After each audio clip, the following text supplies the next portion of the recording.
So using the law of sines, we need to show that in a triangle, we have this given expression equals to 0. So let us begin. We will start from the left hand side of a given expression.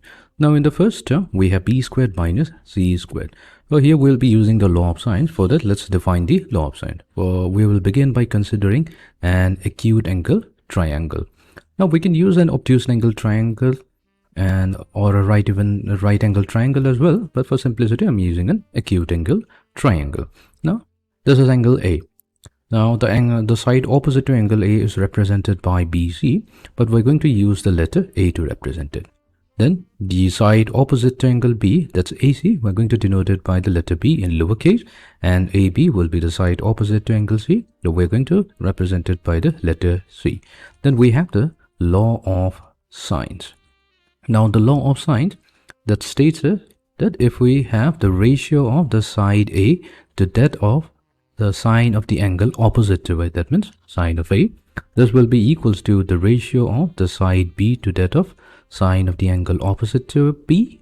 Then this will be also equals to the side C divided by sine of the angle opposite to C. So that's angle C.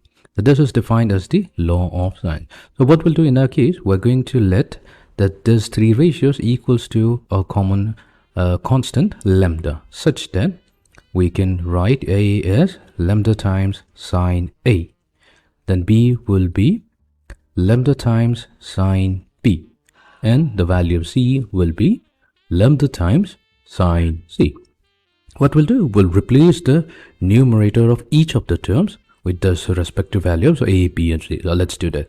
So here we have B squared minus C squared. So that means we'll have lambda squared times sine squared B minus lambda squared times sine squared C. So we'll get lambda squared as the common factor. Lambda squared will be multiplied to sine squared B minus sine squared C divided by cosine B plus cosine C. Then coming to the next term, we have c squared minus a squared. So we'll have lambda squared multiplied to sine squared C minus sine squared A whole divided by cosine of C plus cosine of A. And the third term is going to be lambda squared multiplied to, we have a squared minus b squared. So we're going to get sine squared A minus sine squared B whole divided by cosine of A plus cosine of B. Now what we can do, we can simplify sine squared B minus cosine squared C and sine squared C minus sine squared A, and similarly the numerator of the third term by using the fact we know that sine squared theta plus cosine squared theta, so this is a standard identity with a value of 1, which means we can express sine squared theta in terms of cosine squared theta as 1 minus cosine squared theta. So let's use that. We have sine squared B minus sine squared C. So this can be also written as in place of sine squared B, we can have 1 minus cosine squared B. And for the second term, we have sine squared C, that can be replaced with 1 minus cosine squared C. So if we solve this, the 1 and 1 will get cancelled. We're going to be left with cosine squared C minus cosine squared B. Similarly, we have sine squared C minus sine squared A. So this can be also written as cosine squared A minus cosine squared C. And then we have the numerator of the third term, which is sine squared A minus sine squared B. So in terms of cosine, we will get cosine squared B minus cosine squared A. So let's replace this value in each of the terms of the left hand side. So we're still working with the left hand side.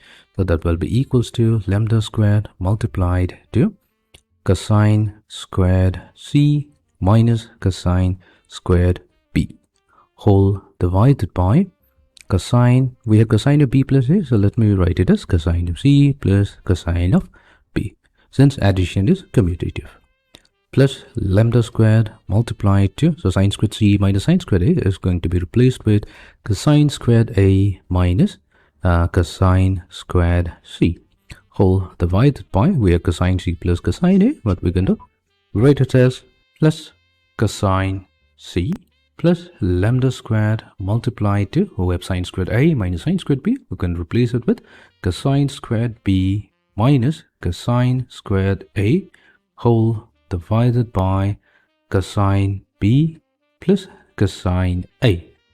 Okay, now we can further simplify. So we have cosine squared c minus cosine squared b in the numerator of the first term. That can be also expanded as cosine of c minus cosine of b times cosine of c plus cosine of b. So that means we get lambda squared multiplied to cosine of c minus cosine of b.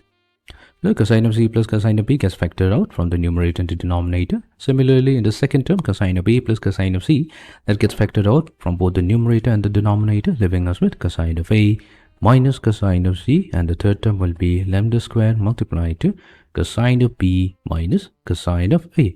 Now we can take lambda squared as the common factor. The lambda squared will be multiplied to cosine c minus cosine b plus cosine a minus cosine c plus cosine b minus cosine a. So we have all the terms within the parentheses cancelling out. So we have lambda squared multiplied to 0, which is 0, and this is the expression on the right hand side. So we have successfully showed that by using the law of sine in a triangle ABC, this following equation holds true. Hence proved.